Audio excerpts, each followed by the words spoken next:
Everyone, this is Atiq. तो मैं जो आपके लिए गूगल का कोर्स लेके आया हूँ गूगल एड्स का, उसकी आज मैं थर्ड वीडियो लेके आया हूँ आपके लिए। उस थर्ड वीडियो में मैं आपको बताऊंगा कि आपने काफ़ी चीज़ें ये सुनने को मिली होंगी आपको कि organic Google, organic SEO, non organic SEO, ठीक है, ऑर्गेनिक, पेड, ये क्या होती हैं। मैं आपको इन दोनों में बेसिकली आज डिफरेंस बताऊंगा कि ऑर्गेनिक एसईओ या ऑर्गेनिक गूगल क्या है, और नॉन ऑर्गेनिक या इनऑर्गेनिक एसईओ या इनऑर्गेनिक गूगल ये क्या है, ये क्या चीज़ें हैं, और ये मतलब हम क्यों दोनों को यूज़ करते हैं। तो चलते हैं हम अपनी स्क्रीन की तरफ। जो है आज मैं आपको एक्सप्लेन करूंगा वो ऑर्गेनिक और नॉन ऑर्गेनिक का एक्सप्लेन करूंगा। उसके बाद ये ऑर्गेनिक और नॉन ऑर्गेनिक कहाँ पे शो होते हैं गूगल में। इसमें ये होता है कि आपको सिंपल ये इस तरह शो हो रहे होते हैं रिजल्ट्स के जो पीपीसी के हैं और इनऑर्गेनिक है, गूगल एड्स के हैं, वो आपको उनके साथ एड्स या स्पॉन्सर नज़र आ रहा होता है, ठीक है। और जो आपके दूसरे ऑर्गेनिक रिजल्ट होते हैं एसईओ के, उसके साथ आपको कुछ नज़र नहीं आ रहा होता, जस्ट वो रैंक हुए होते हैं। इसकी ये एक स्क्रीनशॉट में भी यही एक्सप्लेन किया गया है कि जो पेड सर्च ऐड के थ्रू आपको रिजल्ट्स मिलते हैं उनके साथ ऐड शो हो रहा होता है, और जो ऑर्गेनिक होते हैं उनके साथ आपको कुछ नज़र नहीं आ रहा होता। तो अब मैं बताता हूँ कि इन दोनों में ये किस तरह एक दूसरे से डिफरेंट है, ठीक है, और ये क्या चीज़ें कंटेन कर रहे होते हैं।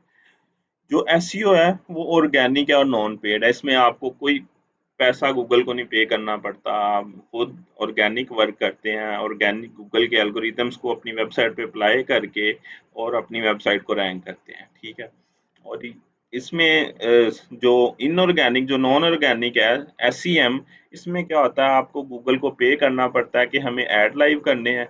ऐड लाइव करने के ये हम पैसे इतने हैं, हमारी हमारी बिड इतनी है, ये हमारा ऐड है, ये हमारी ऑडियंस है, तो ये हमारे कीवर्ड्स हैं। तो आप क्या करते हैं, उनको आप गूगल को पे करके आप ऐड लाइव कर लेते हैं। जो दूसरा हमारा पॉइंट है, विजिबल टू एवरीवन, कि जो आपका कीवर्ड कीवर्ड एक स्पेसिफिक कीवर्ड के थ्रू आपका पेज रैंक होगा वो सब देख सकते हैं, ठीक है। सपोज ये जैसे सफायर का मैंने इधर लिखा, मैं दोबारा आपको लिख के दिखाता हूँ।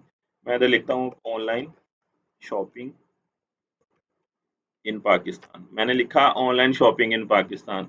तो इस पे जो ये दराज का पहला रिजल्ट आ रहा है ये ऑर्गेनिक है। ये सबको जो भी ये कीवर्ड सर्च करेगा ऑनलाइन शॉपिंग इन पाकिस्तान, उसको दराज ही नजर आएगा, ठीक है, क्योंकि ये ऑर्गेनिकली रैंक है गूगल की डेटाबेस में। तो अगर आपको मतलब आप चाहते हैं कि आपके जो रिजल्ट्स हैं वो लॉन्ग टर्म के लिए रैंक हो और हर कोई उसको असेस कर सके, हर कोई उसको देख सके, उस पर क्लिक कर सके, तो उसके लिए आपको एसईओ करनी होगी, ऑर्गेनिक जो है। और उसके बाद जो एसईएम होता है वो विजिबल सिलेक्टेड लोगों के लिए होता है, कि हम खुद टारगेटिंग सेट कर रहे होते हैं, कि हम कह रहे होते हैं कि ये जो कीवर्ड है इस पे मेरा ऐड ट्रिगर होना चाहिए, ठीक है। इन कीवर्ड पे भी जो हम बता देते हैं गूगल को, हम अपनी टाइम सेट कर सकते हैं कि इस टाइम में शो होना चाहिए, हम अपना कंट्री सेट कर देते हैं कि इस कंट्री पे शो होना चाहिए, इस सिटी पे शो होना चाहिए, इस लोकेशन पे शो होना चाहिए। हम गूगल को सारा कुछ बता देते हैं गूगल एड्स में। तो ये दोनों में डिफरेंस है कि जो गूगल के ऑर्गेनिक रिजल्ट होते हैं वो हर कोई देख सकता है, और गूगल के जो इनऑर्गेनिक रिजल्ट्स होते हैं वो सिलेक्टेड लोग देख सकते हैं जिनको आप टारगेट कर रहे होते हैं। उसके बाद ये जो एसईओ के रिजल्ट्स होते हैं वो लॉन्ग टर्म होते हैं, कि आपने एसईओ की, कीवर्ड रैंक हो गया और वो लॉन्ग टर्म के लिए रैंक रहेगा। ये नहीं कि आज रैंक है और दूसरे दिन वो गायब हो जाता है उससे, नहीं, वो लॉन्ग टर्म के लिए रैंक रहता है। और जो आपके जो सर्च इंजन मार्केटिंग के एसईएम के रिजल्ट्स होते हैं वो इमीडिएट होते हैं, कि आपने आज ऐड लाइव किया, ठीक है, आपको जो भी आपने बिड रखी उस हिसाब से आपका ऐड उस प्लेसमेंट में शो होना शुरू हो जाएगा। जैसे आपने ऐड बंद किए तो आपका वो ऐड गायब हो जाएगा। तो ये इमीडिएट रिजल्ट देते हैं, उसके बाद ये गायब हो जाते हैं जब आप कैंपेन बंद कर देते हैं। उसके बाद गेन्स ट्रैफिक ओवर टाइम, कि ये क्या करता है, क्योंकि ये रिजल्ट्स लॉन्ग टर्म के लिए रैंक होते हैं, कि जैसे मैंने ऑनलाइन शॉपिंग इन पाकिस्तान लिखा तो ये दराज लॉन्ग टर्म के लिए इधर रैंक रहेगा अगर पहले नंबर पे है तो उस पे क्या होगा, दराज को कोई और गूगल को पे करने की जरूरत नहीं है। गूगल ने दराज ने गूगल की एल्गोरिदम्स को फॉलो किया तो दराज पहले नंबर पे है, ठीक है। और जो आपके होते हैं एसईएम के रिजल्ट्स, एसईएम की ट्रैफिक ये इमीडिएट होती है। जब जब आप ऐड लाइव करेंगे तभी आपके वेबसाइट पे ऐड के थ्रू ट्रैफिक आएगी। जब आप ऐड बंद कर देंगे आपकी ट्रैफिक भी आना बंद हो जाएगी। उसके बाद use for blogs and website that educate audience. इसमें हम क्या करते हैं, हम लोगों को किस तरह बता रहे होते हैं अपने ब्लॉग्स का, अपनी वेबसाइट का, कि हम यूज़र को ब्लॉग्स के थ्रू या अपनी वेबसाइट के थ्रू बता रहे होते हैं कि ये हमारी वेबसाइट है, ये हमारा बिजनेस है, अगर आपको इस तरह की निश ये हमारी निश है, अगर आपको इस तरह की कोई प्रोडक्ट बाय करनी है तो आप हमारी वेबसाइट पे आके बाय कर सकते हैं। ठीक है। और उसके बाद जो एसईएम में होता है वो आपको क्या करना पड़ता है, आपको अपने पेजेस को रेडी करना पड़ता है प्रोस्पेक्टिंग के लिए। आपको इन शॉर्ट अगर मैं आपको बताऊं, आपको एड्स के थ्रू टारगेटिंग करनी पड़ती है, लोगों को प्रमोट करना पड़ता है। एसईओ में आपको एसईओ कर लें और ऑर्गेनिक रैंक हो जाएं तो आपको गूगल को पे नहीं करना पड़ता। थोड़ी ये एसईओ स्लो प्रोसेस है और गूगल इमीडिएट है। तो इसी तरह गूगल के रिस्पॉन्स भी शॉर्ट टर्म है और एसईओ है भी लॉन्ग टर्म। ठीक है। तो ये कंपैरिजन था थोड़ा सा इनका, बेसिकली कि दोनों चीज़ें वर्क कैसे करती हैं। उसके बाद मैं आपको बताऊंगा कि इन दोनों के एडवांटेजेस क्या है, ऑर्गेनिक का एडवांटेज क्या है और पेड का एडवांटेज क्या है। जो ऑर्गेनिक का एडवांटेज है कि ये जीरो कॉस्ट, हमें गूगल को कुछ पे नहीं करना पड़ता।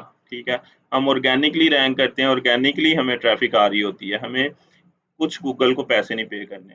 और जो आपकी पेड होती है वो डिलीवर्स एन इम्प्रेसिव आरओआई। अगर आपको सेल चाहिए कि मुझे सेल चाहिए, मैं गूगल को पे कर दूंगा, नो इशू, बट मुझे इतने का रिटर्न ऑन एड स्पेंड चाहिए या रिटर्न ऑन इन्वेस्टमेंट इतना चाहिए मुझे। आप कहते हैं कि मुझे 10 का आरओआई चाहिए, 10 का रिटर्न ऑन इन्वेस्टमेंट चाहिए, तो आप क्या करते हैं, अपनी बिड सेट करते हैं। बिड सेट करके आप अपने ऐड को लाइव कर देते हैं। लाइव करके तो गूगल क्या करता है, आपको हेल्प करता है आपको 10x का आरओआई लेने में। ठीक है। उसके बाद कंपाउंड ऑफ इट्स बेनिफिट्स। तो ये इसके मतलब एक बेनिफिट नहीं है, इसके मल्टीपल बेनिफिट्स हैं। आपके अपीयरेंस मल्टीपल सिटीज में, मल्टीपल कंट्रीज में, मल्टीपल रीजन्स में शो हो रही होती है। तो अगर वही आप गूगल ऐड के थ्रू टारगेटिंग करें तो आपको हाईली पेड अमाउंट गूगल को पे करनी पड़ती है, तो जो काफ़ी एक्सपेंसिव भी है गूगल। और उसके बाद पेड के अंदर offer keyword data for SEO.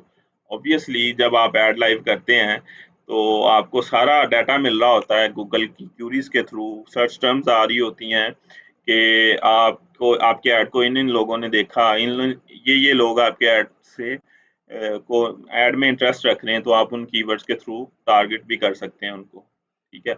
उसके बाद अट्रैक्ट रेलिवेंट पार्टीज।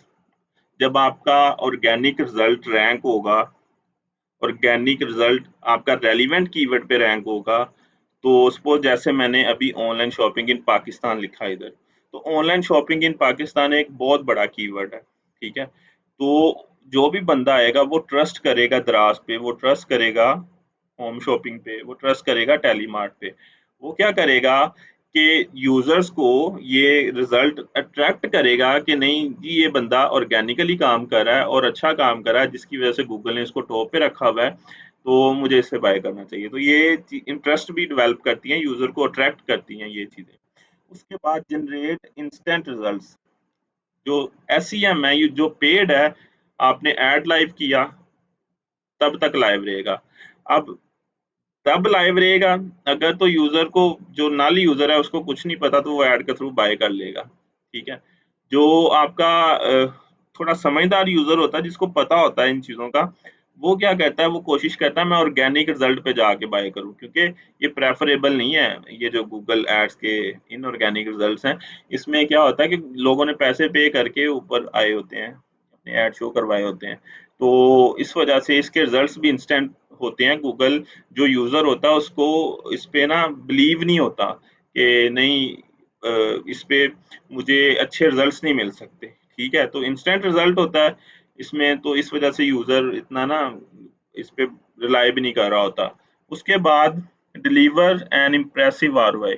ये भी इम्प्रेसिव आरओआई डिलीवर करता है, बट लॉन्ग टर्म में, लॉन्ग रन में, अगर आपने अपनी बेसिक स्ट्रॉन्ग की है ऑर्गेनिक सर्च में और आपने क्या गूगल के एल्गोरिदम्स को फॉलो किया हुआ है, आपने यूज़र की एक्टिविटी के हिसाब से उसको चीज़ें, यूज़र की नीड के हिसाब से उसको चीज़ें डिलीवर की हुई हैं, तो गूगल भी हेल्प आउट करता है आपको ऑर्गेनिकली रैंक करने में, और उसके थ्रू आपको अच्छी खासी सेल भी जनरेट होती है। जैसे ये ऑनलाइन शॉपिंग इन पाकिस्तान हमने लिखा, तो दराज को इस कीवर्ड के थ्रू अच्छी खासी दराज सेल जनरेट कर रहा है, ठीक है।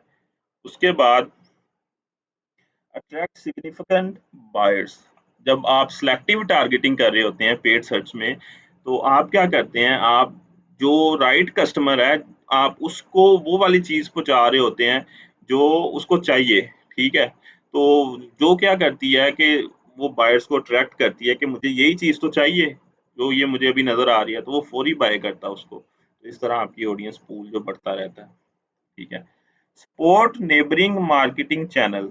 अब जो एसईओ आपकी, वो आपके मार्केटिंग चैनल्स को भी हेल्प कर रही होती है। आपकी फेसबुक की ऑर्गेनिक सर्च, आपकी गूगल फेसबुक की पेड, आपकी गूगल की पेड, इनको भी हेल्प कर रही होती है। सपोज एक आपकी वेबसाइट की ऑर्गेनिक एसईओ अच्छी है, तो आपको बिडिंग कम से कम पड़ेगी, क्योंकि आपका जो क्वालिटी स्कोर है वो अच्छा होगा। आपने गूगल के एल्गोरिदम्स को फॉलो किया होगा। जब आप गूगल के एल्गोरिदम्स को फॉलो करेंगे, तो गूगल आपको इनऑर्गेनिक में भी सपोर्ट करता है, ठीक है। तो सप्लाइज एक्शनेबल डाटा, इसमें क्या होता है कि जब आपके पास ओवरऑल जो भी यूज़र की ट्रैकिंग है, यूज़र की हिस्ट्री है, उसके हिसाब से आप चीज़ें कर रहे होते हैं, तो आपको सारी रिपोर्ट, सारे डाटा आपको मिल रहे होते हैं, आप उस बेस पे डिसीजन भी ले सकते हैं। अच्छा, उसके बाद है इन इन दोनों में डिफरेंस क्या है?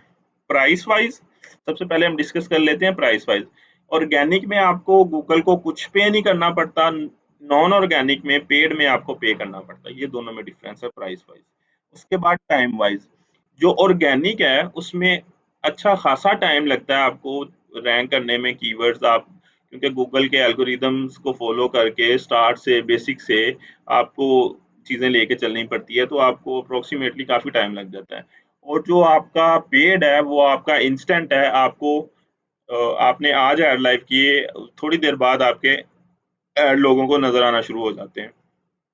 उसके बाद टारगेटिंग, ऑर्गेनिक में क्या होता है कि आप मल्टीपल यूजर्स को टारगेट कर रहे होते हैं। उसमें आप सपोज एक कीवर्ड, अब कौन कौन सर्च कर रहा है मुझे नहीं पता, ठीक है। तो क्या होता है उस केस में, आप ब्रॉड लोगों को टारगेट कर रहे होते हैं, और जो पेड होती है उसमें आपकी ऑडियंस आपको पता होती है, डिफाइन होती है। आप स्पेसिफिक लोगों को टारगेट करके वही लोगों को टारगेट कर रहे होते हैं जिनको आपकी प्रोडक्ट चाहिए, और उनको पहुंचा रहे होते हैं आप।